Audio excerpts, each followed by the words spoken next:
j'étais dans les ténèbres. C'est-à-dire que je vivais ma vie. Je faisais ce que je voulais. Laissez-moi voir un peu. J'ai commencé à travailler à 18 ans. Petit instituteur, beau gosse, petite chemise manche courte, ma petite cravate. Je faisais le beau. Ouais. Les filles, les boîtes de nuit, la bringue, les yoles, les after-yoles, les avant-yoles, les pendant-yoles, les tours de yoles, les beuveries, jouer 4 films et hommes. Et puis un jour, c'est pas à peine de rire, vous n'étiez pas meilleur que moi. Et puis un jour,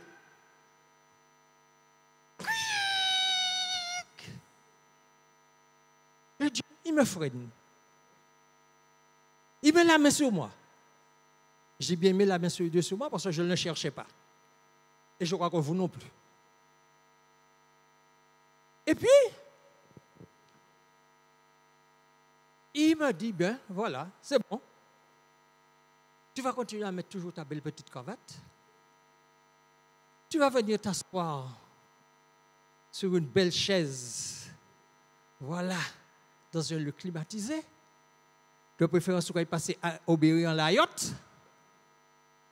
Ceux qui ne le savent pas, passer au Berry en Layotte. Quand tu es assis. Tu vas chanter, je suis un sacerdoce royal. Tu vas écouter un gars monter sur une femme, monter sur la chair, te faire un sermon pendant 1 heure. Et puis après, ton devoir religieux terminé. Mon devoir religieux terminé, je rentre chez moi avec ma grosse Bible sous le bras. Je vais la déposer sous le buffet. Pour être sûr que le diable ne va pas m'embêter, je l'ouvre au psaume 90, que je n'ai jamais lu. Mais je suis un sacerdoce royal. Il y en a qui ont ri, vous dites, quelle caricature. Et pourtant, cela ressemble tellement à la vie de certains d'entre nous. Oh, pas ici à MAPS, hein? Non, pas à MAPS, non, surtout pas. Tous ceux de MAPS connaissent leur mission, et ce sont des sacerdotes, mais qui connaissent leur mission, ils savent qu'il faut annoncer le royaume. Mais peut-être, on ne sait pas, peut-être qu'il y a eu quelqu'un qui n'est pas de MAPS, un égaré en quelque part là, laissez-moi voir, il est venu ici par hasard. Vous savez, d'habitude, il va dans la petite église là-bas, là, ouais, près du manguier. Mais aujourd'hui, il est ici. Alors, mon frère, parce que tu es quand même mon frère, n'oublie pas. Ma soeur, tu es ma soeur. Alors aujourd'hui, je vais prêcher pour toi. Je ne vais pas prêcher pour ceux qui connaissent, mais je vais prêcher pour ceux qui ne savent pas. Alors toi, mon frère qui ne sais pas, sais-tu que justement, je t'ai parlé du privilège d'avoir des relations publiques avec ton Dieu. Je t'ai parlé du privilège d'avoir des relations publiques avec ton Dieu, du privilège d'être un intermédiaire entre Dieu et les hommes. Et tu sais quelque chose? Ton privilège, c'est d'offrir des sacrifices et prier pour le peuple. Est-ce que tu sais que tu as le privilège? Bien sûr, il n'y a pas de privilège sans devoir. Si c'est ton privilège, c'est ton devoir de prier pour le peuple et d'offrir des sacrifices pour le peuple. C'était, n'est-ce pas, le rôle du prêtre, du grand prêtre dans le temps. Mais tu es comme ce grand prêtre. Et tu as un deuxième privilège. Transmettre au peuple les enseignements et les bénédictions de Dieu.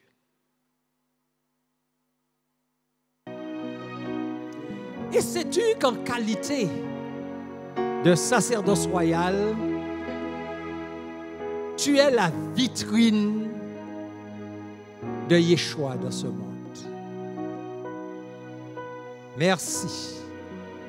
En tant que sacerdoce royal, tu es la vitrine. Est-ce qu'il y a quelqu'un qui travaille dans un magasin ici? Peux-tu, en quelques mots, nous expliquer comment on fait une vitrine? À quoi sert une vitrine? Alors, une vitrine, c'est, il faut qu'elle soit attractive. Attractive? Oui.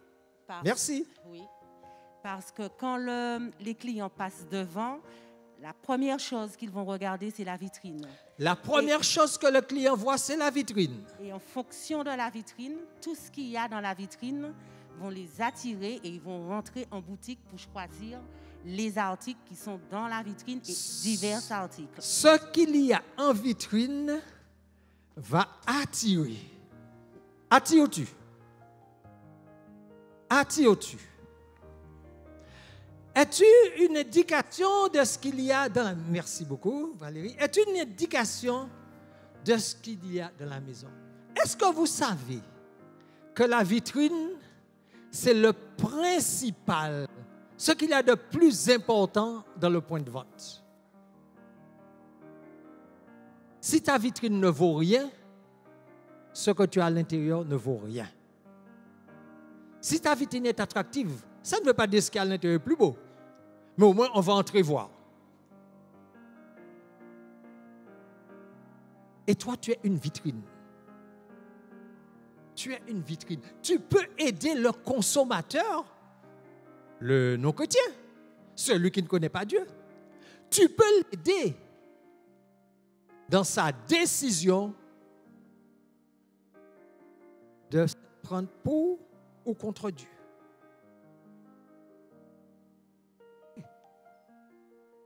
Non, je crois que je ne me suis pas encore expliqué. Peut-être vous n'avez pas trop bien compris. Tu es une vitrine. C'est-à-dire que le client potentiel, celui qui n'est pas ici ce matin, celui qui ne connaît pas Dieu, celui qui peut-être n'en a même jamais entendu parler. Donc tu es la première personne qu'il va voir. Le premier Dieu. Parce que n'oubliez pas que Dieu est le Dieu des dieux. S'il est Dieu le Dieu des dieux, donc je suis un Dieu.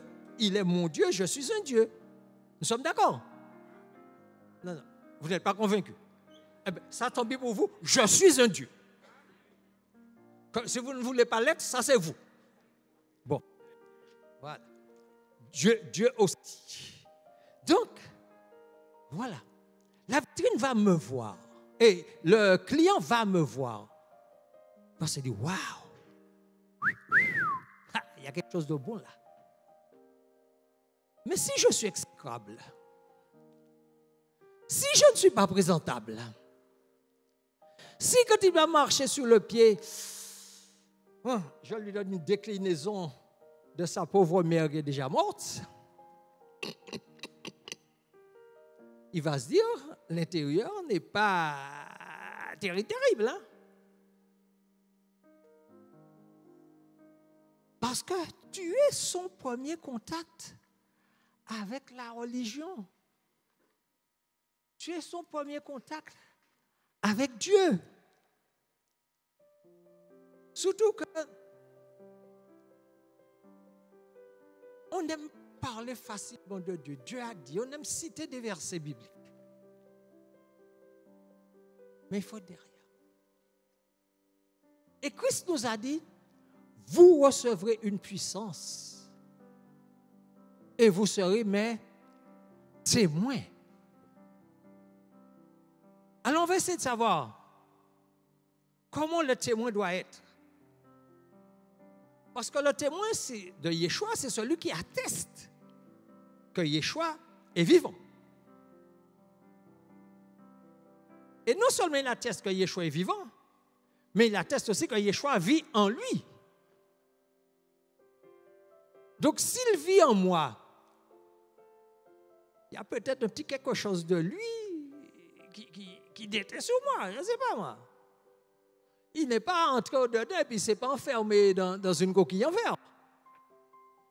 Donc, s'il vit en moi, il y a certainement quelque chose de moi, de lui, merci.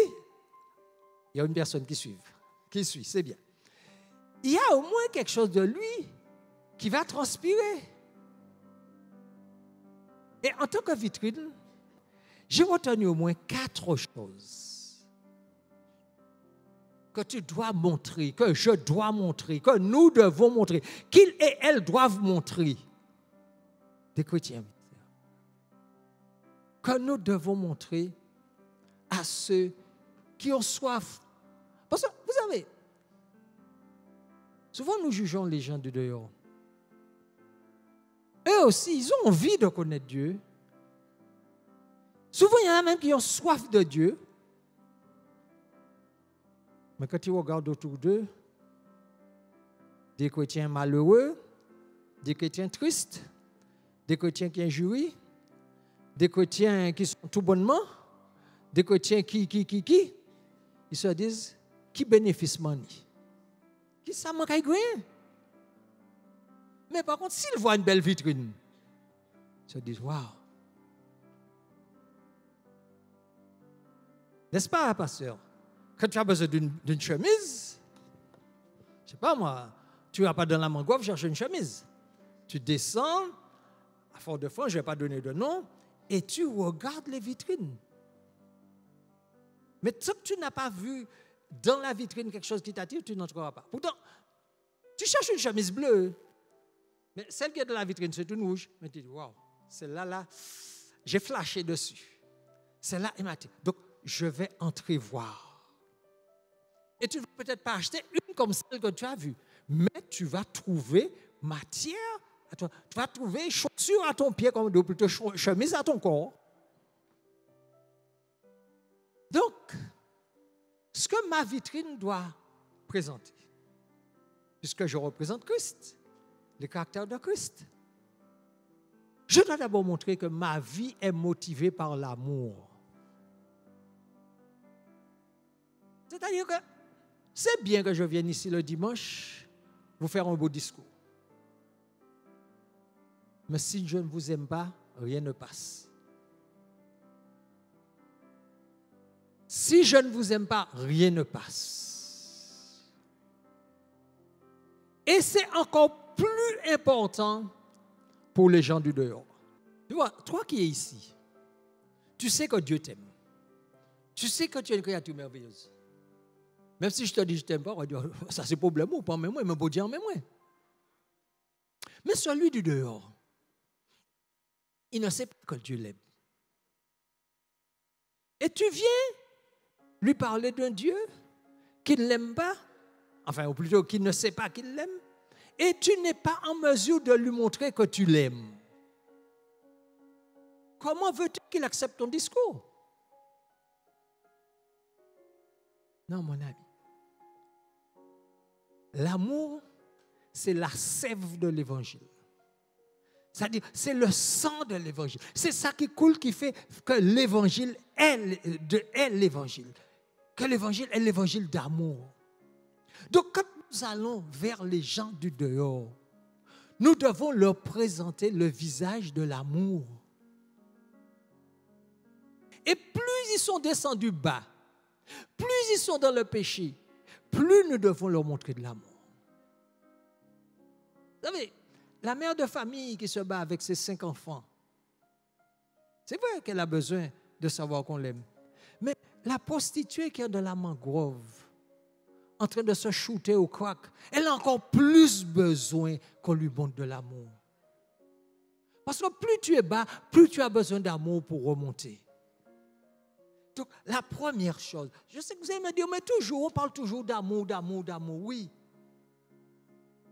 Mais c'est ce qui est important, c'est ce qui fait le monde. Nous n'arriverons jamais à rien convaincre quel que soit si nous ne l'aimons pas.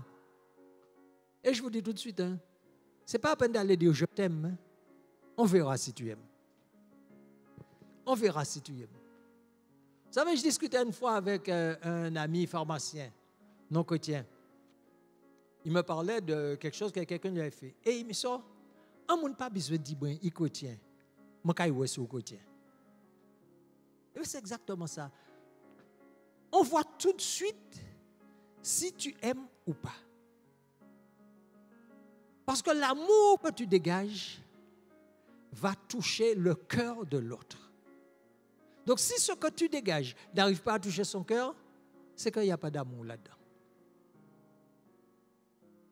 Alors première chose donc, notre motivation doit être l'amour. Parce que je vous ai dit, nous avons une feuille de route. Et c'est vrai. Ah, tu as la définition d'une feuille de route. OK.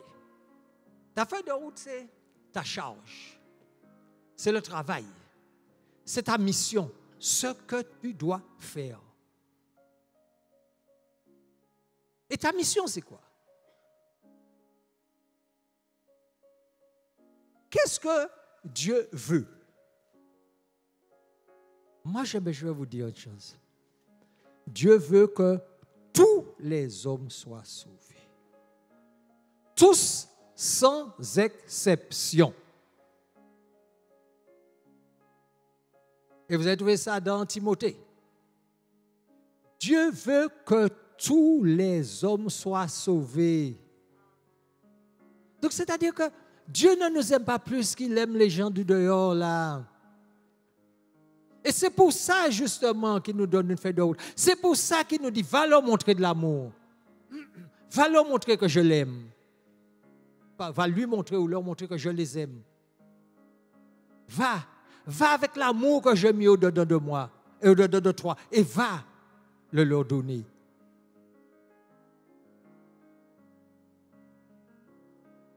Autre chose.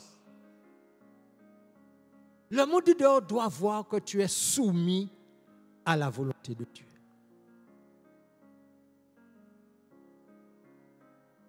Et comment on peut être soumis à la volonté de Dieu, à votre avis? On ne peut être soumis à la volonté de Dieu que si nous sommes remplis du Saint-Esprit. Tu peux connaître la Bible par cœur. Si tu n'es pas rempli du Saint-Esprit, tu restes rebelle. Tu fais ce que tu veux.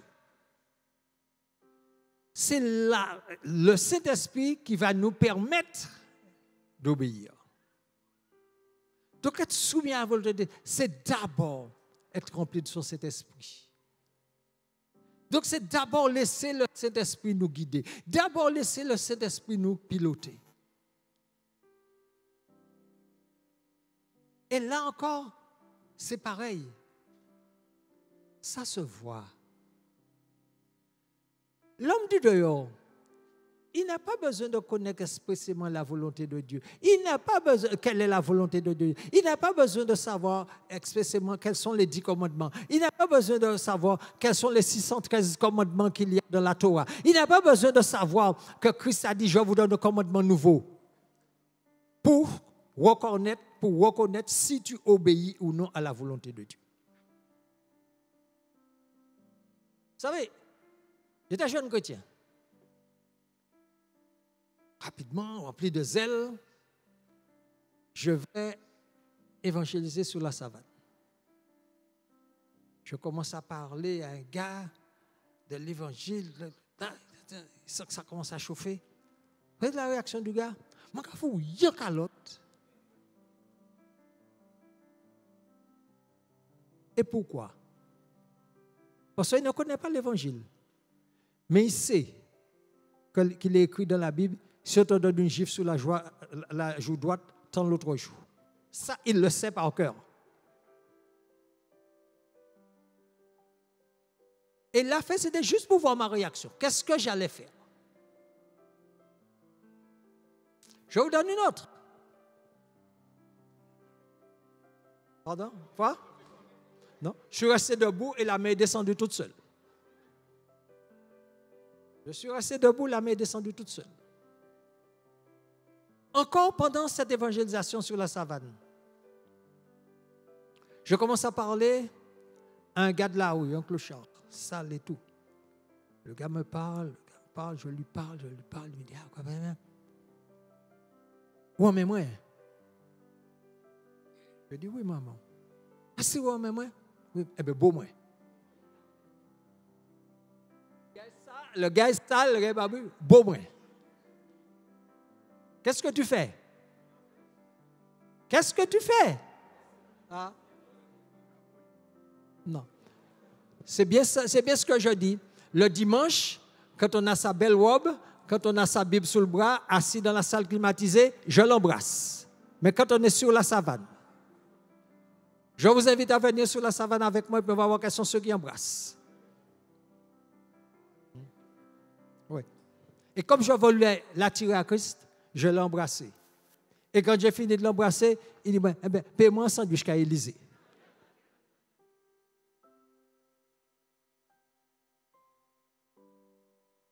Donc, si tu n'es pas soumis à la volonté de Dieu, si tu n'obéis pas à la parole de Dieu, et c'est le troisième point, obéir à la parole de Dieu.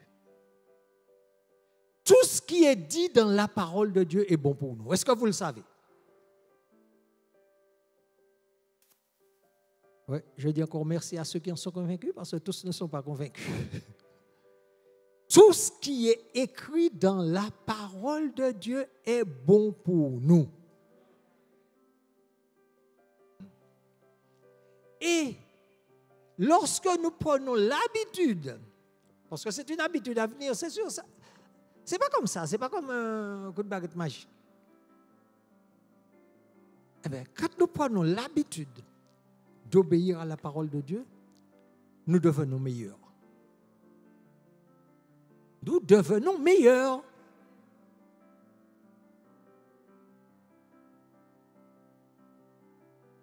Oui, parce que la parole est là pour nous rendre meilleurs. C'est vrai que dans la parole, il n'y a pas toujours que des choses agréables. Hein? Par exemple, la gifle, tant de l'autre jour, ce n'est pas très agréable, surtout si le gars frappait fort. Tu as plus envie de répondre.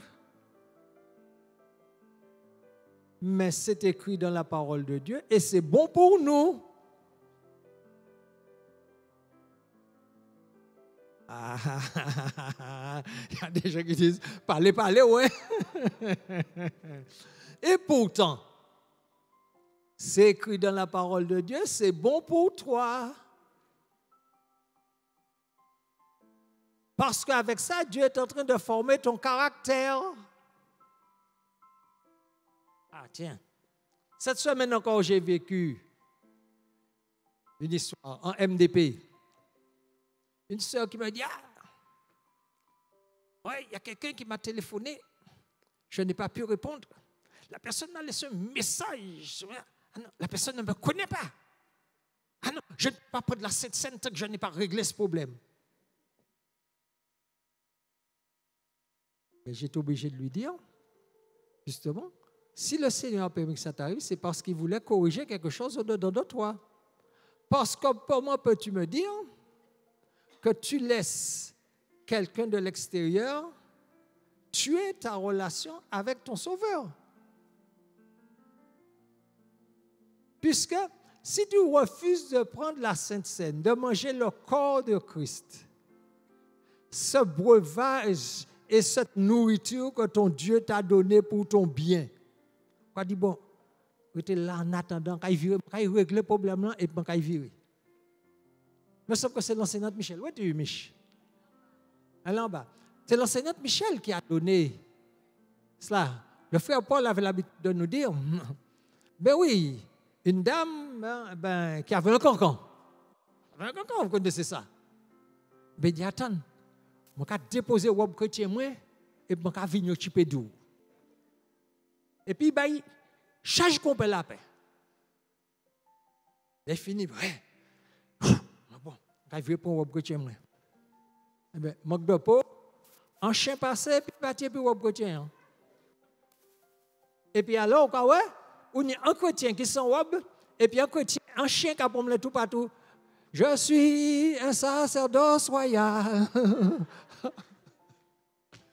Ouais. Maman, gardez votre chrétien en l'air. La parole est bonne pour nous. Alors, quand tu veux évangéliser, ne te présente pas d'abord. Et je félicite encore Laurine qui m'a donné la bonne question, la bonne réponse. Parce que je m'attendais à ce que quelqu'un me dise, je suis Laurine, j'habite le Vauclin. Non, elle a donné la bonne réponse. Je suis une fille de Dieu. Je suis une ambassadrice. N'oublie jamais que tu es un ambassadeur et qu'un ambassadeur représente son royaume. Et dans ton royaume, on ne dépose pas son manteau. Ce n'est pas comme au travail. Être un ambassadeur de Dieu, ce n'est pas un CDI ou un CDD. Un CDD, temps déterminé. Venez pendant un temps, tu es ambassadeur pendant un temps, et puis ton temps est fini, tu pars. Tu te dis, non, je suis en CDI.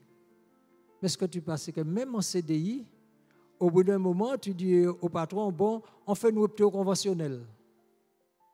Non.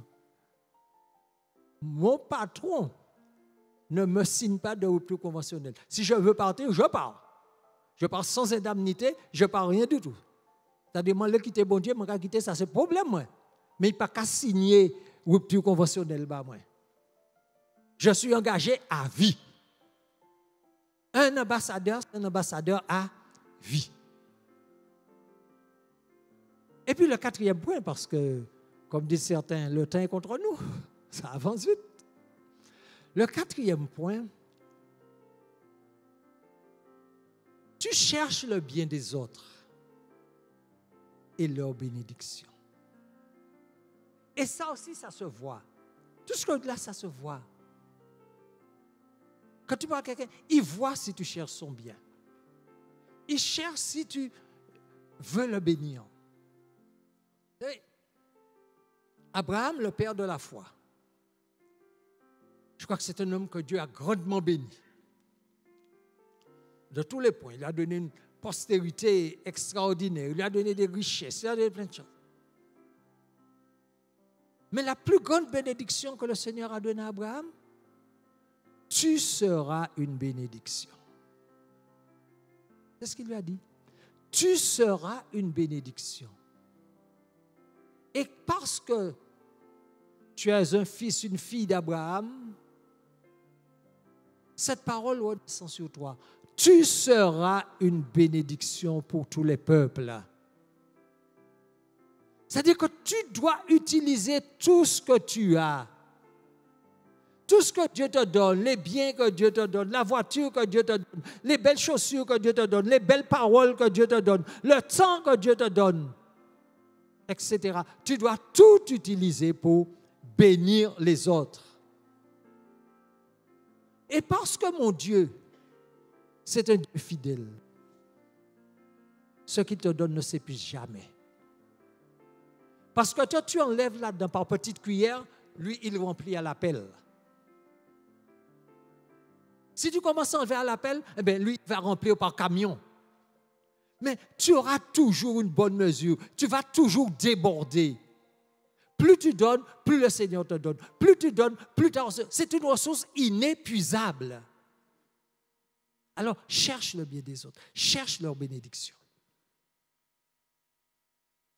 C'est cela, un témoin. Mais ça n'est pas tout. C'est juste le premier point que j'ai décliné en 4 sous-points. Mais il y a un deuxième point.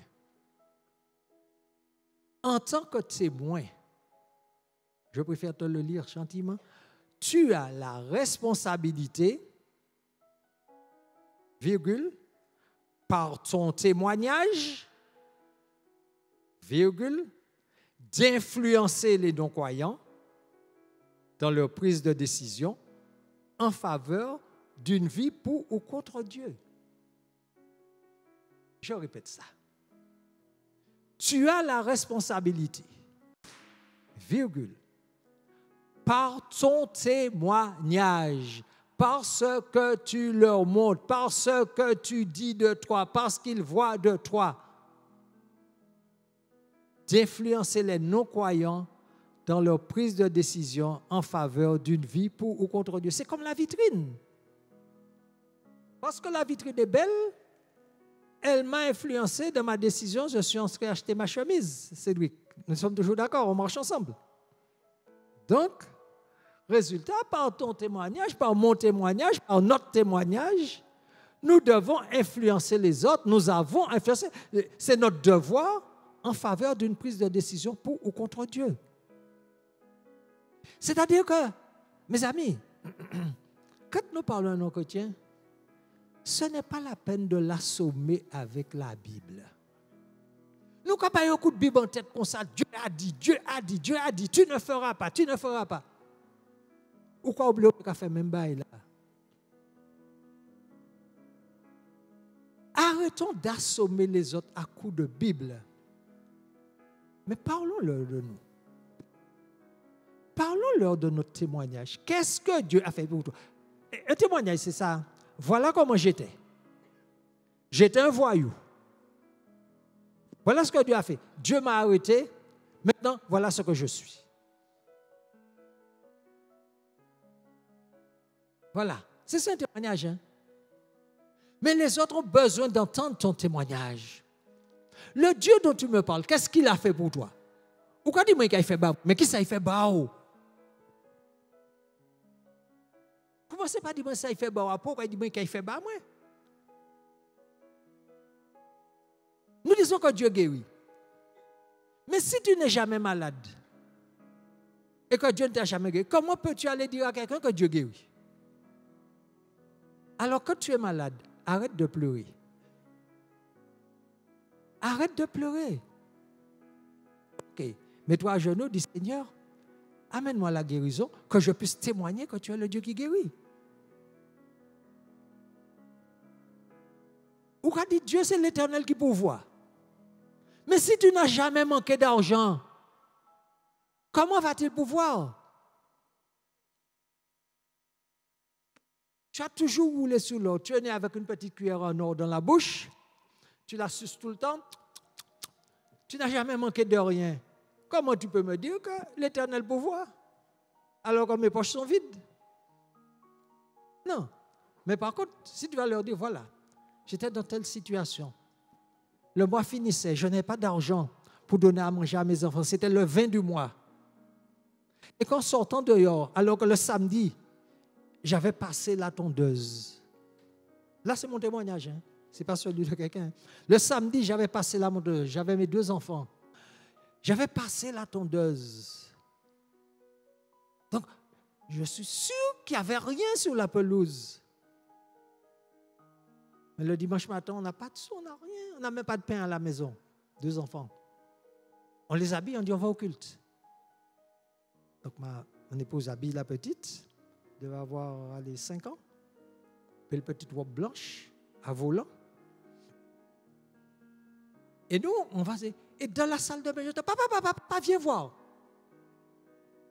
Mais j'entends le bruit qui sort là du dehors. On dit, ouais, la pluie tombe, ce petit maman, il a doit être dans l'état et petit robe blanc.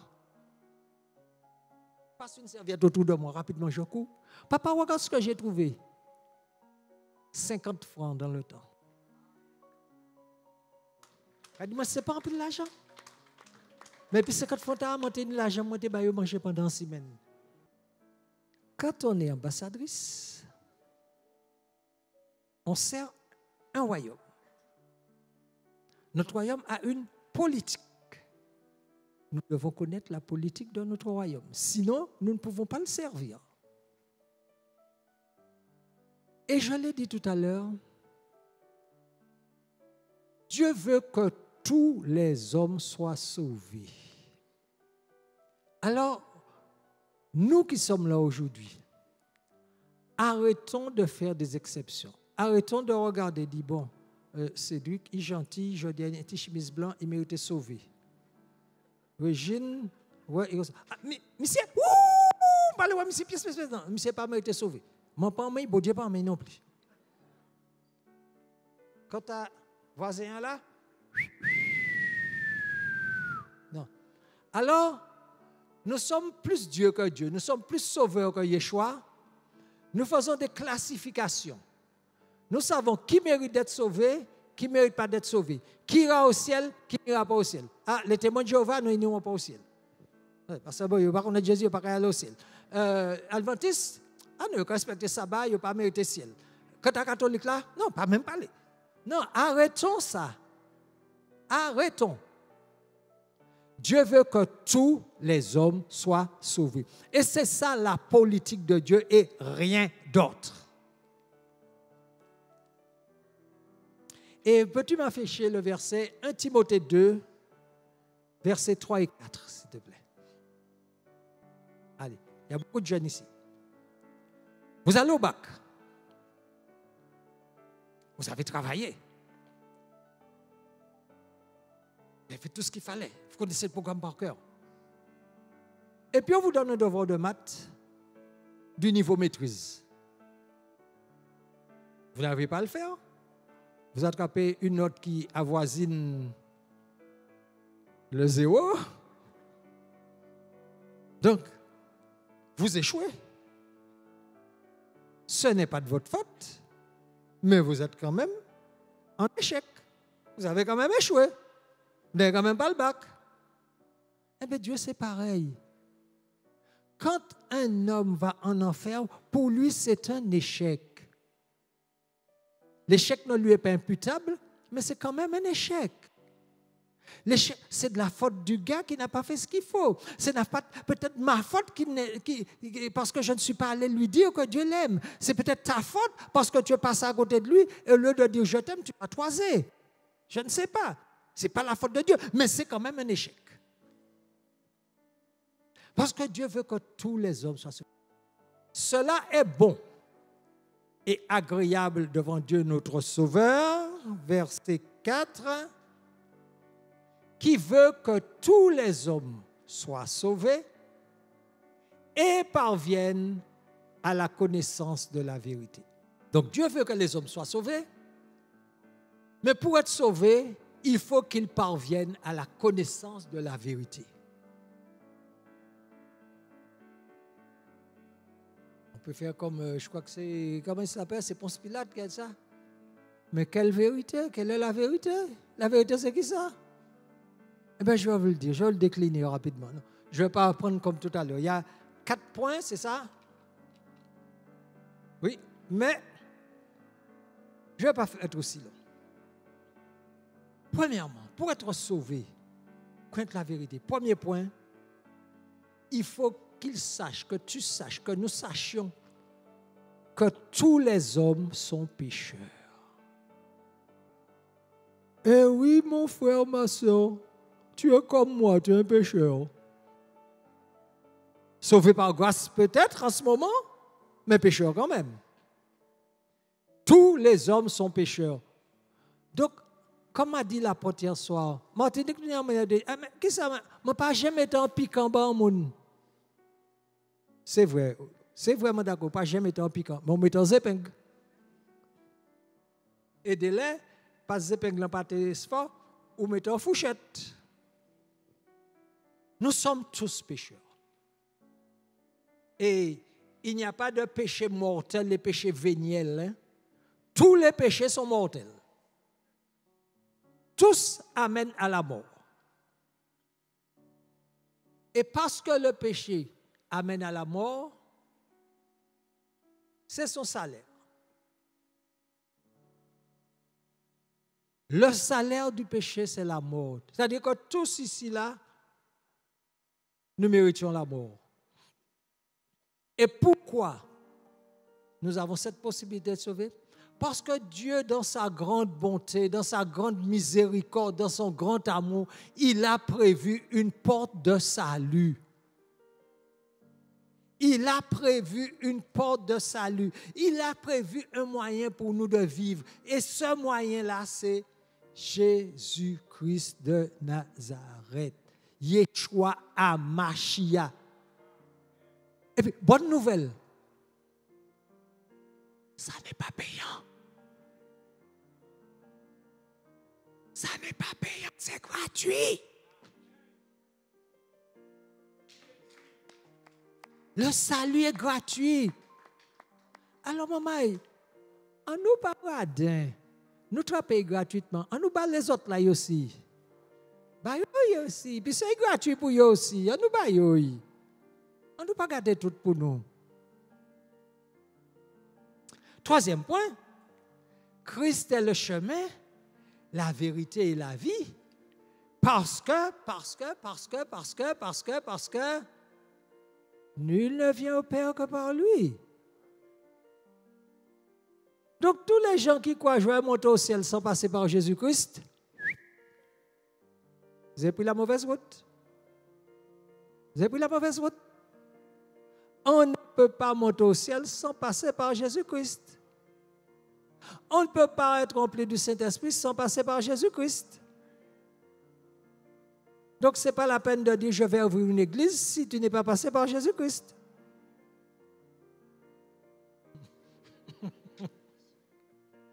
Péché. Donc, être sauvé, c'est parvenir à la connaissance de Yeshua. Mais pas connaître, comme je dis, je connais le micro, il habite à côté de chez moi. Ou bien, je connais un tel, je le vois tous les jours. Non, c'est une connaissance intime. J'ai une relation avec lui. Je lui parle, il me parle. Et surtout, je lui obéis. Je fais sa volonté. Donc, c'est comme ça qu'on peut être sauvé. Parce que je marche comme lui-même il a marché. Et enfin, je vais finir en te disant enfin quelle est cette fameuse feuille de route dont je parle depuis un moment. Si vous m'avez bien suivi, vous devez savoir. Marc 16, 15. Allez! Allez! Mais allez donc! Allez! Sortez de vos bancs climatisés. Sortez de vos vieilles manières de penser. Allez! Faites de toutes les nations des disciples. Prêchez l'évangile. Allez être les témoins à Jérusalem, à la Samarie, un peu partout. Ouais. Il y en a qui me disent, ouais. On n'a pas même ni l'argent pour payer taxi à Saint-Luc ou quoi du mal. Quand on aller, on va aller en Chine. Tout le monde n'est pas destiné à aller en Chine. Parce que le verbe utilisé pour aller. Alors, pardonnez-moi, je vais peut-être écorcher. Ça s'écrit P-O-R-E-U-O-M-A-I.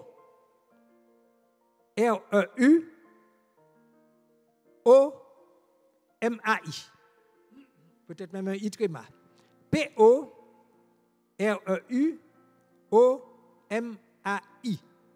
Ça s'écrit Poriuomae. Poriuomae.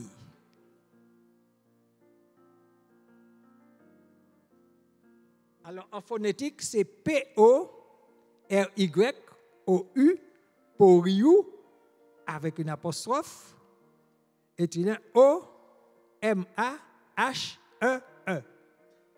Poriou Omaï. Bon, mais nous ne sommes pas grecs, restons à aller. Donc, en tout cas, c'est un verbe qui exprime un mouvement.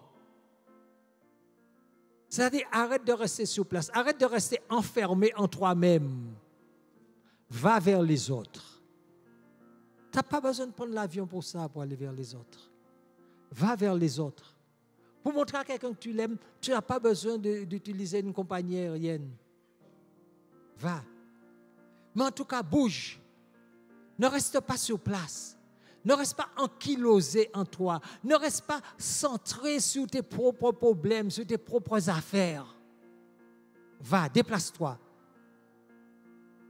Ce verbe-là aussi enseigne la poursuite d'un voyage qui a été commencé. Si tu as commencé un voyage, tu veux poursuivre, c'est poriomai. C'est-à-dire, Christ nous demande de continuer le voyage que lui, il a commencé. Continuer ce que moi, j'ai commencé. Je suis venu, j'ai commencé un travail dans le monde. Mais c'est à vous de le poursuivre. C'est à vous de continuer la marche en avant. C'est à vous de faire ce que j'ai entamé. La route est déjà tracée, mais rentrez dedans. Mais le mouvement que poriomai enseigne, ce mouvement est aussi confiné dans certaines limites. C'est une manière de nous dire, ne faites pas n'importe quoi. Tout en allant, n'oubliez pas que c'est moi qui définis votre champ de juridiction. C'est moi qui définis le lieu. C'est moi qui vous dis les gens vers lesquels je vous envoie. C'est-à-dire que ça nous oblige à avoir une relation avec lui. Vous savez,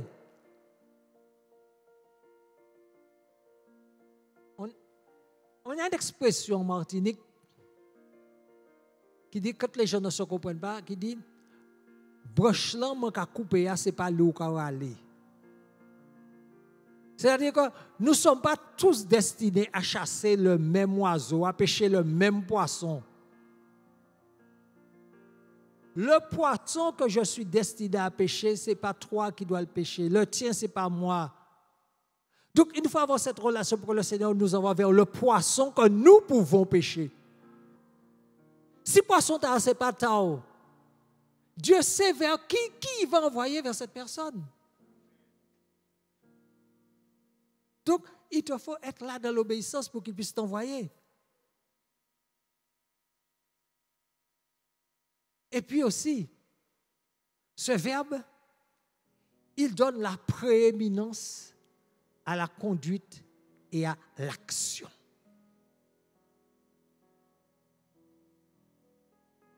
C'est-à-dire que comme Jésus a dit dans Jean 5, 17, c'est bien ça, oui, mon Père travaille jusqu'à maintenant. Mon Père travaille jusqu'à maintenant.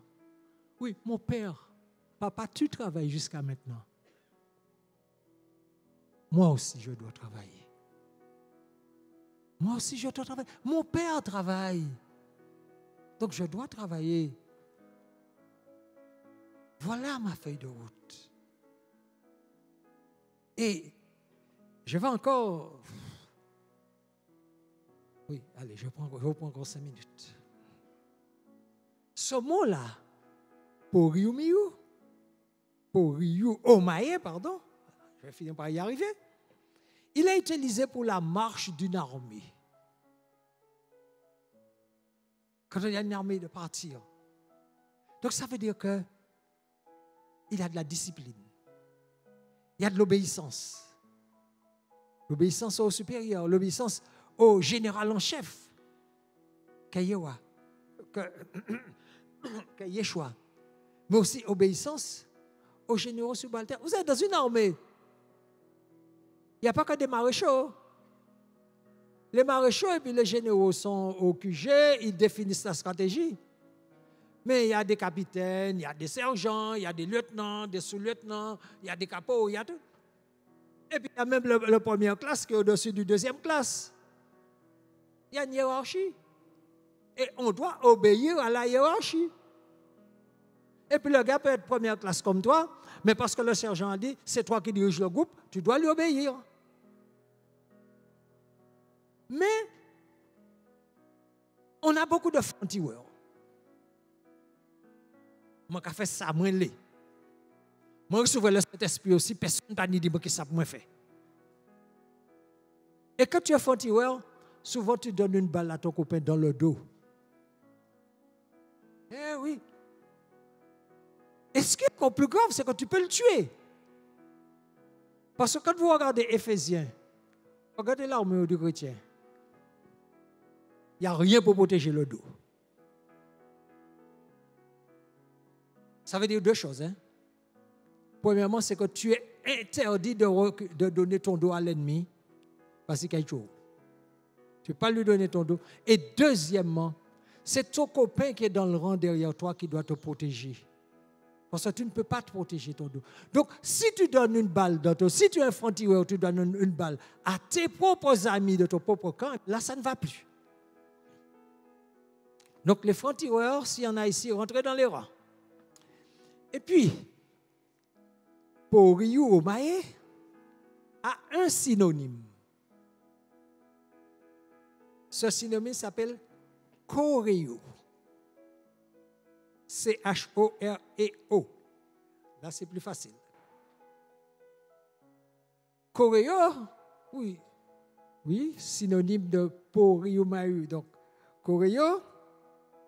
Choréo qui signifie aller de l'avant, avancer, réussir.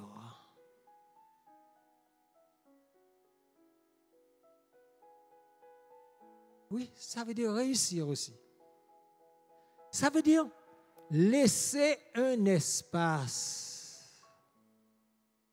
Un espace qui peut être rempli par un autre. Parce que trop souvent, nous aimons chauffer les bancs. Nous sommes assis au même endroit, à la même place. Nous fréquentons les mêmes personnes. Nous prenons le même petit... Ah oui, Isabella. Ma fille me raconte qu'elle a travaillé en Angleterre pendant combien? 4 ans. 8? Non, avec ce fameux collègue. 4 ans avec un collègue qui tous les midis prenait le même déjeuner. Mais sans variation. La même chose tous les midis, elle l'a vu prendre pendant 4 ans. Non, lui, il a besoin de choréo. Oui. Parce que la place que tu crois occuper, un autre peut l'occuper. C'est-à-dire que moi qui tiens le micro aujourd'hui, je ne m'accroche pas à mon micro, je ne veux pas laisser la place. Puisque si je sors, un autre peut la prendre. Donc si le Seigneur me dit, va en Guadeloupe, je pars en Guadeloupe sans que je ne vais pas lui dire, Seigneur, mais qui va prêcher? Il y aura un Cédric, il y aura un, rappelle-moi ton prénom, un Lévi, il y aura quelqu'un. 2000 ans que Christ est parti, l'évangile a toujours été prêché. Tu n'es pas indispensable.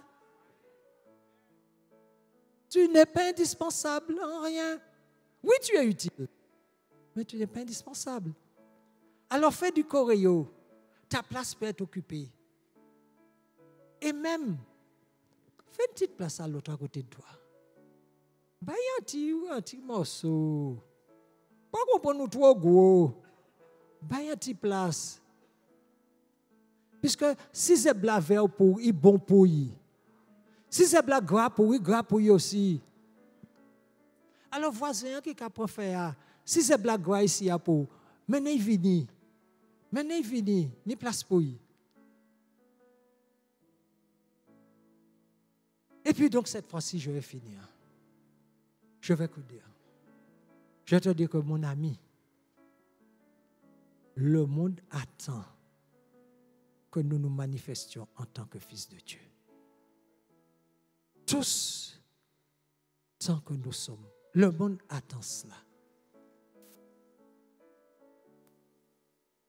Si d'habitude tu fais un pas, aujourd'hui je t'invite à en faire un autre, un de plus. Si tu en faisais 2, fais un 3e.